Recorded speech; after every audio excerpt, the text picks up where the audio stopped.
یہ آپ نے سنا ہوا ہے کہ وہ مولا علی علیہ السلام کی ولایت کا جب اعلان کیا رسول خدا نے تو ایک حارث بن نعمان فہری جس نے کہا تھا کہ آپ کی طرف سے ہے تو ابھی آسمان سے پتھر آیا یا نہیں آیا؟ مر گیا۔ اب مجھے بتائیے، میرا کوشچن آپ سے یہ ہے، ادھر وہ کھڑا کہاں تھا؟ رسول پاک کے قرب و جوار میں تھا۔ اب قرآن کی آیت میں سناتا ہوں، سچ یا جھوٹ آپ نے بتانا ہے۔ قرآن کہتا ہے ما کان اللہ لیعذبہم وانت فیہم، میں اللہ کبھی ان لوگوں پر ظلم نہیں کرتا جب تک آپ ان میں موجود ہیں۔ یعنی اللہ تعالیٰ کی ذات ان کے اوپر کبھی عذاب نہیں لاتا جب تک آپ ان میں موجود ہیں۔ آپ پہنچے نا آگے؟ تو کیا آیا یا نہیں آیا؟ وہ جو اوپر سے پتھر آیا تھا رحمت تھا یا عذاب تھا؟ عذاب تھا۔ تو قرآن کی آیت تو کہتی ہے جہاں رسول ہو وہاں عذاب آ نہیں سکتا۔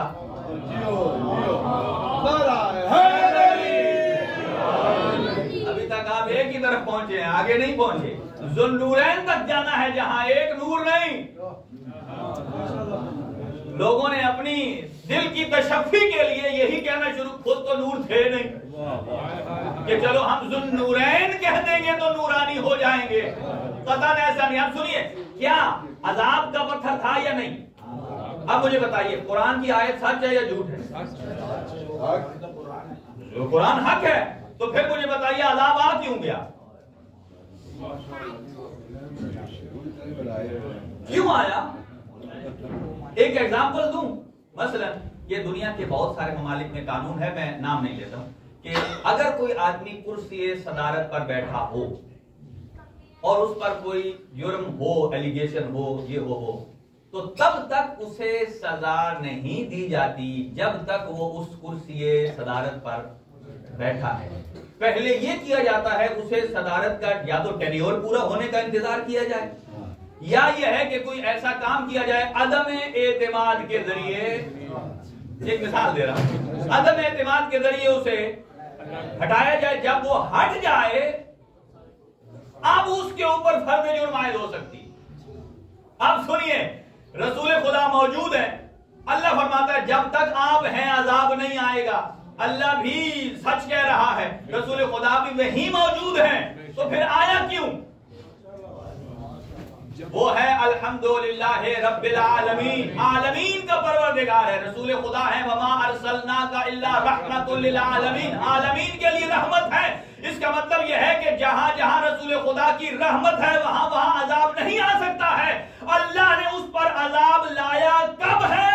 سب سے پہلے نافرمانی کی بنا پر اللہ نے اسے رسول کی رحمت سے باہر نکالا ہے، پھر عذاب خداوندی اس پر آیا ہے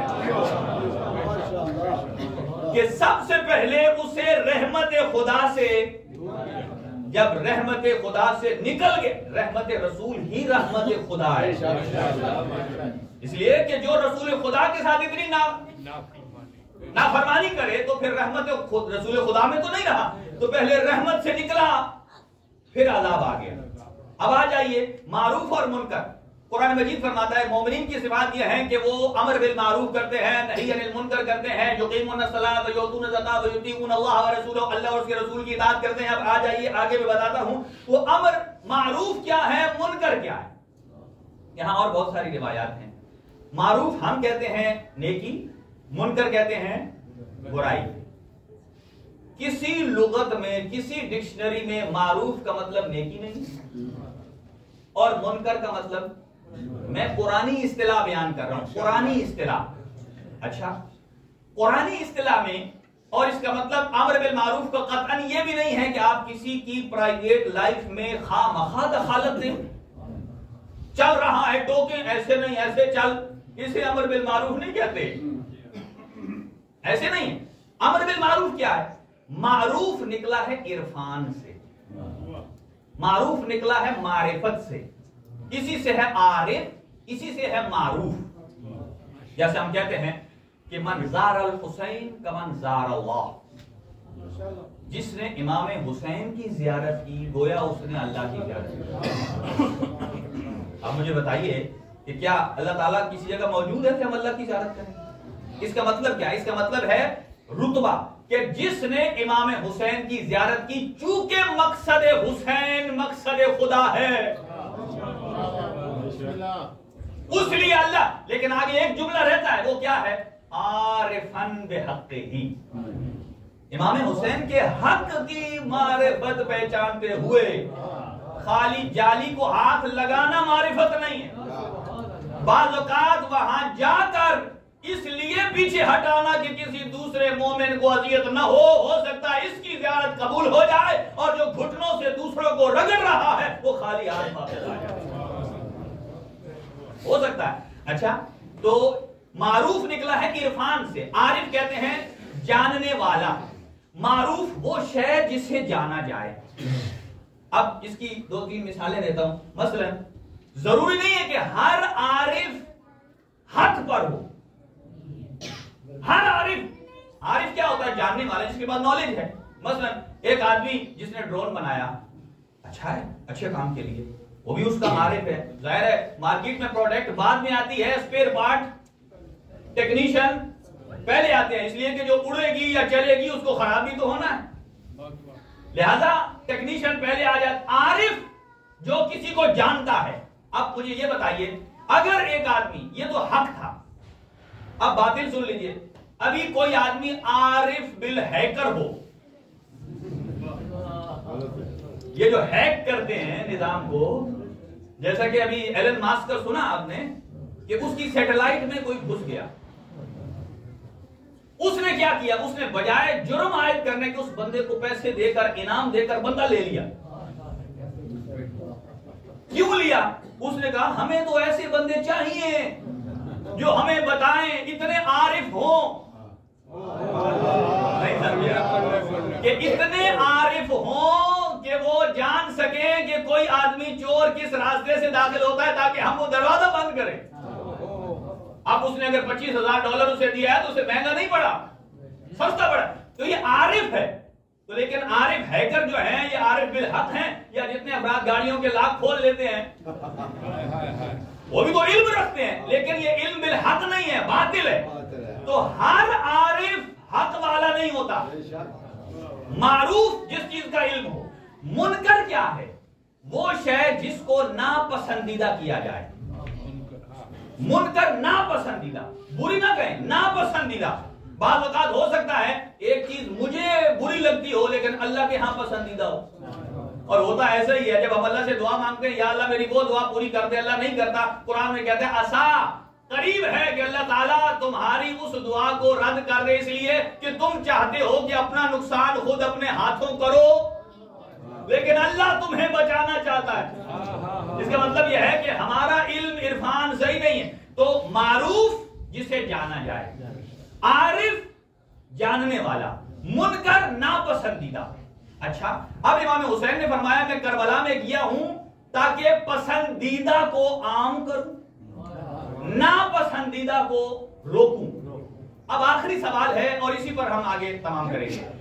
اب کیسے، معیار کیا؟ ہر چیز کا ایک معیار ہونا چاہیے کہ معروف کیا ہے اور منکر کیا ہے. ہر آدمی کہے میرے نزدیک یہ معروف ہے، میرے نزدیک یہ معروف ہے، تو پھر تو ہر ایک بندے کا اپنا دین ہو گیا.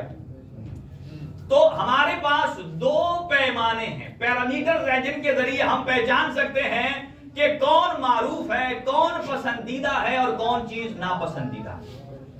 پہلا سورس وحی الہی. اللہ نے قرآن میں فرما دیا کہ جو معروف ہے، جو اللہ کا پسندیدہ ہے وہی پسندیدہ، اور جو اللہ کا ناپسندیدہ ہے وہ مخلوق کا بھی ناپسندیدہ. پہلی چیز وہی. اچھا، اللہ نے فرمائی تو کس کے ذریعے سے فرمائی؟ رسول خدا صلی اللہ علیہ وسلم کے ذریعے سے. تو گویا کہ جو رسول خدا فرمائے، اسی لیے وما آتاکم الرسول فخذوہ وما نہاکم عنہ فانتہوا ہو، یعنی جسے رسول کہیں وہ معروف ہے، جسے روکے وہ منکر ہے. ماشاءاللہ. ایک چیز کیا ہے؟ قرآن. دوسری کیا ہے؟ عقل. یہ غور سے سنیے گا، اب جملہ میں نتیجہ اسی پر لپیٹ رہا ہوں. دوسری چیز ہے کہ عقل جسے اچھا سمجھے، پسندیدہ سمجھے وہ معروف ہے، اور عقل جسے ناپسندیدہ سمجھے وہ منکر ہے. اسی لیے اسلام دین، شریعت اور عقل ساتھ ساتھ چلتے ہیں. کہیں ایسا موقع نہیں ہے کہ اسلام کہے کہ ایسا کرنا ہے اور عقل کہے ایسا نہیں کرنا. نہیں، اسلام عقل عین دین فطرت ہے. اب آ جائے، مثال دے رہا ہوں آپ کو، اور وہ یہ کہ منکر کیا ہے، معروف کیا ہے. اب اسی میں فضائل بھی آ جاتے ہیں، اسی میں تبلیغ بھی آ جاتی ہے. امام حسین نے جو فرمایا کہ میں امر بالمعروف کے لیے جا رہا ہوں، نہیں عن المنکر کے لیے جا رہا ہوں، تو گویا معروف اور منکر کا معیار کیا ہو گیا؟ پہلا منبع اللہ تعالیٰ کی ذات ہے، وحی الہی ہے، اور دوسرا رسول خدا ہے، اور جو عقل کل ہے، اور تیسرا ہماری عقل ہے. اب آئیے قرآن سے پوچھتے ہیں، یا اللہ معروف کیا ہے؟ قرآن کہتا ہے، 4 آیتیں پیش کروں گا. قرآن کہتا ہے کہ ان میں دیکھو کہ جو جس سے افضل ہے وہی پسندیدہ پروردگار. قرآن کہتا ہے هل يستوي الذين يعلمون والذين لا يعلمون. ایک جاہل اور ایک ان پڑھ اکٹھے ہوں تو اللہ کیا کہتا ہے؟ کون افضل ہے؟ عالم. اور کون مفضول ہے؟ جاہل. قرآن کہتا ہے عالم افضل ہے اور جاہل مفضول ہے. قرآن ایک اور مقام پر فرماتا ہے ان اکرمکم عند اللہ اتقاکم. تم میں سے سب سے زیادہ متقی وہ ہے جو اللہ کے ہاں پرہیزگار ہے.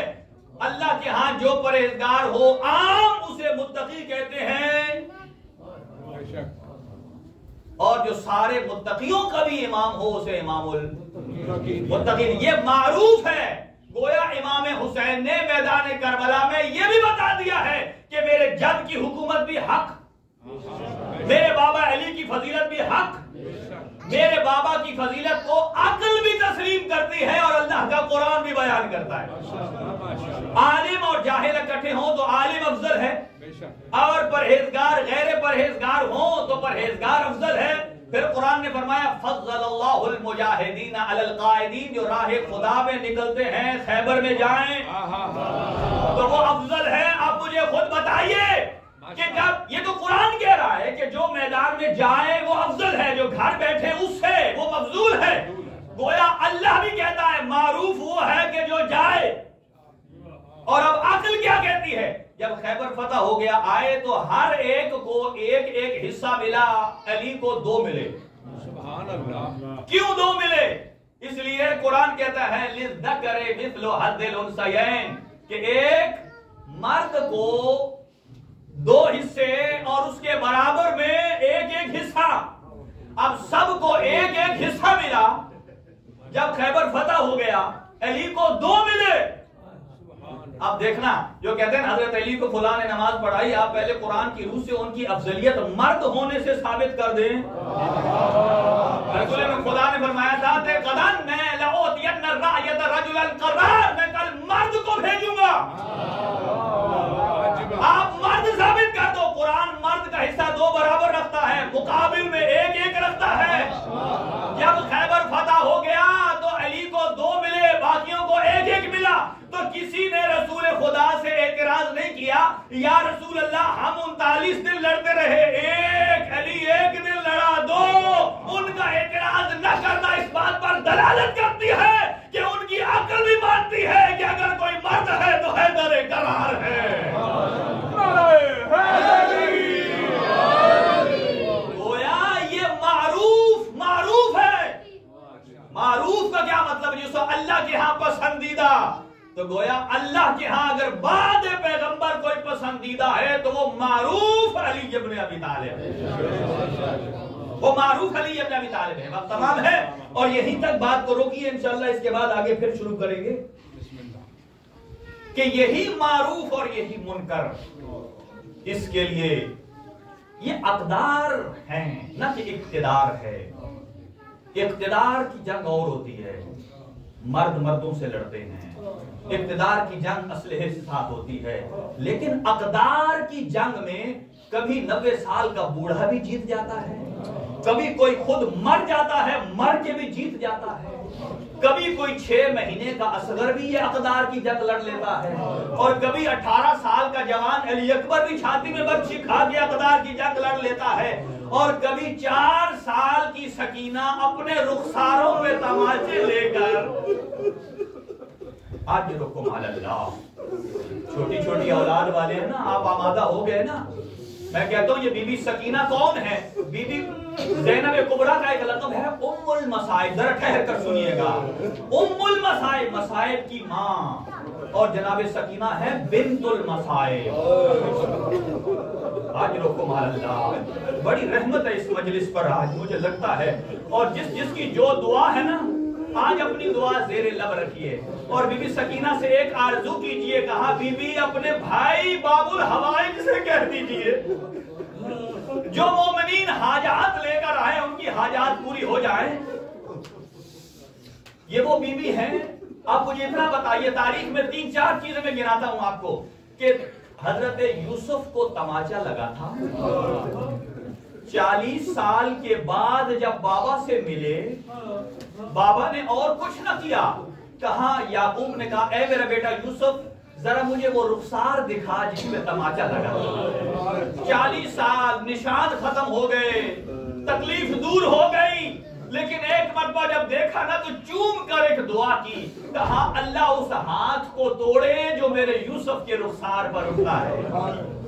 مجھے بتائیے کہ اگر کوئی کسی کے بچے کو تماچا مار دینا تو اس کی معافی ہو جاتی ہے، لیکن اگر کوئی کسی کی بیٹی کو تماچا مار دے، وہ جتنی بھی معافی مانگتا رہے غیرت مند باپ معاف نہیں کرتا ہے. مجھے بتاؤ کہ اگر مارنے والا قاتل حسین ہو اور جسے تماچا لگ رہا ہے وہ حسین کے سینے کا تعویذ ہو، اجرکم علی اللہ، اجرکم علی اللہ. اور دوسرا تماچا جب جناب زہرا کے چہرے پر کسی نے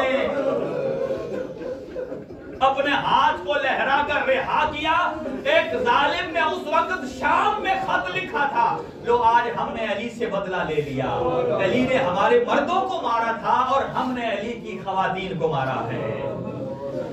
اور تیسرا تماچا جو سنان ابن انس نے اس وقت مظلوم کربلا کو مارا جب آپ زین ذوالجناح سے زمین پر آئے. اجرکم علی اللہ. اور چوتھا تماچا روایات یہ بتاتی ہیں کہ یہ عجیب اولاد ہے جناب رباب کی. ایک اصغر ہے ایک سکینہ، اور مردوں میں سب سے چھوٹی قربانی علی اصغر کی ملی ہے، وہ بھی رباب کا بیٹا.